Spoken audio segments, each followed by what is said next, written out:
Assalamualaikum warahmatullahi wabarakatuh. Nama saya Zakiatul Maulidiyah. Di sini saya akan mempresentasikan tentang lembar kerja 1 dengan nama sekolah Madrasah Ibtidaiyah An-Najah yang telah memiliki akreditasi A, beralamat di Jalan Nangka, nomor 110, Desa Njoho, Kecamatan Wates. Nah, di sini saya akan menceritakan tentang sejarah berdirinya madrasah ini. Nah, pada tahun 1939 didirikan oleh Bapak Kiai Haji Amiruddin. Madrasah ini asalnya bernama Madrasah Islamiyah Salafiyah.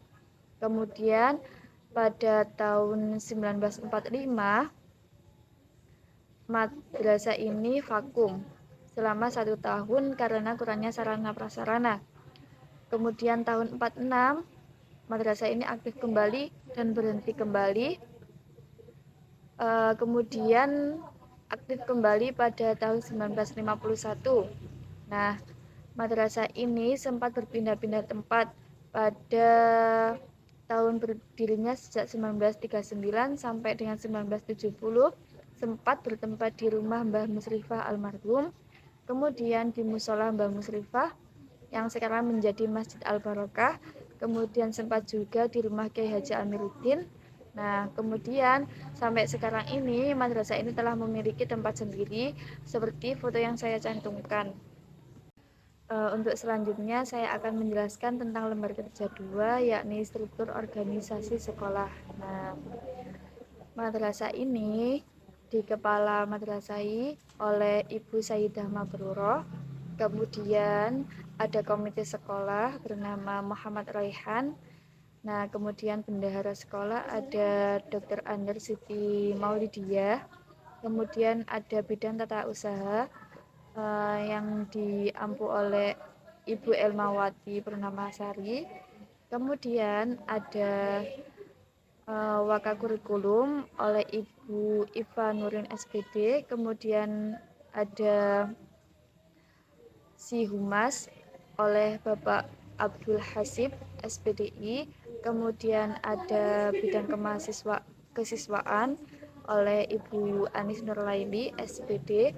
Kemudian ada bidang sarana prasarana oleh Ibu Taslimatul Fuada SPDI. Nah, di bawahnya ada guru bidang studi, di bawahnya lagi ada guru pembimbing eskul, kemudian ada tenaga lainnya.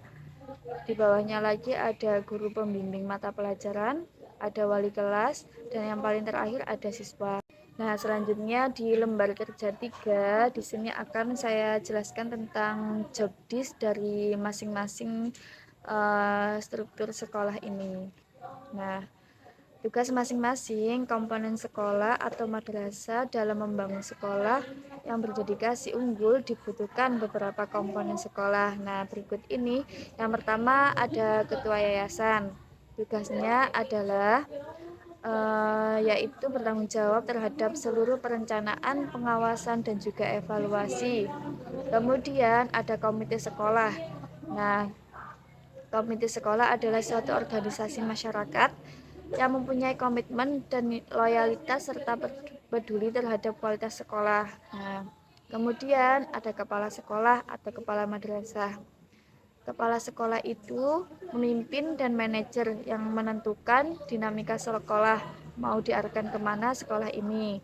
Nah, tugas dari kepala sekolah yaitu menjabarkan visi dan juga misi, merumuskan tujuan dari sekolah, menganalisis tantangan, peluang, kekuatan, dan kelemahan sekolah. Kemudian membuat rencana kerja atau strategi, menjaga dan meningkatkan motivasi kerja pendidik dan tenaga kependidikan. Kemudian ada wakakurikulum. Nah, wakakurikulum adalah seorang yang diberikan jabatan sebagai wakil dari kepala sekolah. Nah, tugasnya yaitu menyusun program pengajaran, rota, dan juga promes. Kemudian menyusun kalender pendidikan, menyusun SK pembagian tugas, menyusun jadwal pelajaran, menyusun program dan jadwal pelaksanaan UAS, UTS, dan sebagainya. Kemudian ada wakakesiswaan. Nah, merupakan seorang yang diberikan tanggung jawab dalam melaksanakan tugas di bidang menyusun program pembinaan kesiswaan, baik bimbingan, pengarahan. Nah, kemudian ada wakasarana dan prasarana, yaitu ditunjuk oleh kepala sekolah dan bertanggung jawab kepada kepala sekolah dalam memimpin, merencanakan, mengembangkan, mengarahkan, mengawasi, dan mengendalikan kegiatan dalam sekolah dan juga melaksanakan program di bidang sarana dan prasarana. Kemudian ada bidang tata usaha, adalah bagian dari unit pelaksanaan teknis. Nah, tugasnya adalah menyusun program kerja tata usaha sekolah, kemudian pengelolaan keuangan sekolah, pengurus administrasi ketenagaan dan juga siswa, penyusunan administrasi pelengkap sekolah, dan juga penyajian data statistik sekolah. Kemudian ada bendahara. Nah, bendahara ini seorang yang memiliki tugas untuk menyiapkan kelengkapan penyelenggaraan administrasi keuangan sekolah seperti buku harian, kemudian penerimaan gaji, buku bank, penerimaan siswa, dan lain sebagainya. Kemudian ada guru pamong. Nah, guru pamong adalah seorang yang memiliki tugas untuk membimbing siswa pada mata pelajaran tertentu. Selama proses kegiatan pembelajaran di kelas, tugas guru pamong adalah menjaga, mengarahkan, dan membimbing agar siswa tumbuh dan berkembang sesuai dengan potensi, minat, dan juga bakatnya. Selain itu, guru pamong juga berperan sebagai motivator. Proses pembelajaran akan berhasil manakala siswa memiliki motivasi dalam. Kemudian di lembar kerja 4 ada analisis konteks atau analisis SWOT. Yang pertama ada strength atau kekuatan. Nah, ada poin A, madrasah sudah membentuk tim pengembangan kurikulum. Poin B, madrasah sudah menyusun kurikulum. Kemudian poin C, sebanyak 75% guru menyusun perangkat pembelajaran. Kemudian pada poin D, madrasah telah memiliki jumlah buku yang sesuai dengan standar minimal satu anak satu buku. Poin E, semua guru sudah berpendidikan S1 atau minimal D4. Pada poin F, siswa berkelas di madrasah tidak melebihi standar maksimal. Kemudian pada poin G, madrasah telah menyusun dan melaksanakan program geram. Kemudian poin H, memiliki unggulan yaitu madrasah literasi. Poin I, sebanyak 90% guru melaksanakan penilaian afektif, kognitif, dan juga psikomotor. Kemudian ada yang kedua ada weakness atau kelemahan. Nah, kelemahan ini yang pertama ada sebanyak 25% tidak menyusun perangkat pembelajaran.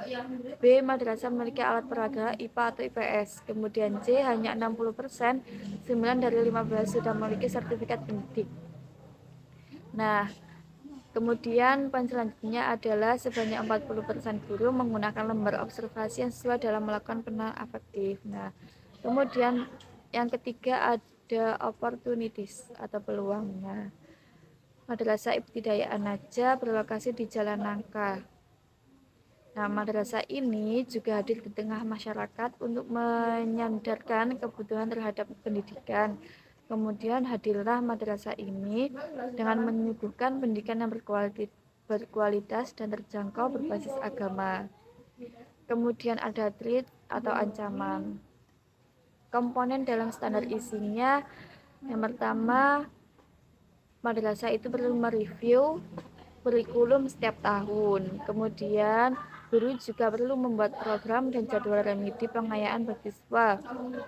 Dan madrasah juga perlu membuat program belajar dan jadwal kegiatan ekskul. Kemudian yang poin B ada standar prosesnya. Nah, yang pertama itu memerlukan silabus. Nah, yang kedua membutuhkan jadwal pengembangan silabus. Yang ketiga perlu menyusun jadwal RPP.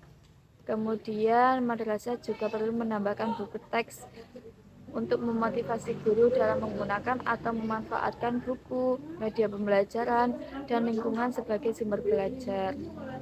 Kemudian kita langsung saja lanjut pada Standar penilaian. Nah, yang pertama ada madrasah perlu memfasilitasi guru agar dapat menginformasikan perencanaan penilaian.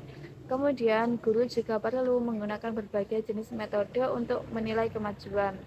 Kemudian, guru perlu memberikan kesempatan kepada semua peserta didik untuk memberikan pendapat terhadap hasil pencapaian kemajuan belajar.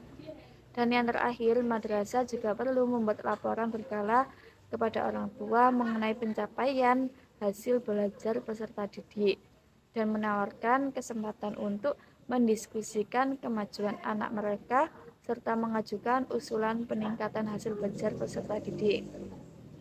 Nah, sekian presentasi yang dapat saya sampaikan. Apabila ada saya salah kata, saya mohon maaf yang sebesar-besarnya. Wassalamualaikum warahmatullahi wabarakatuh.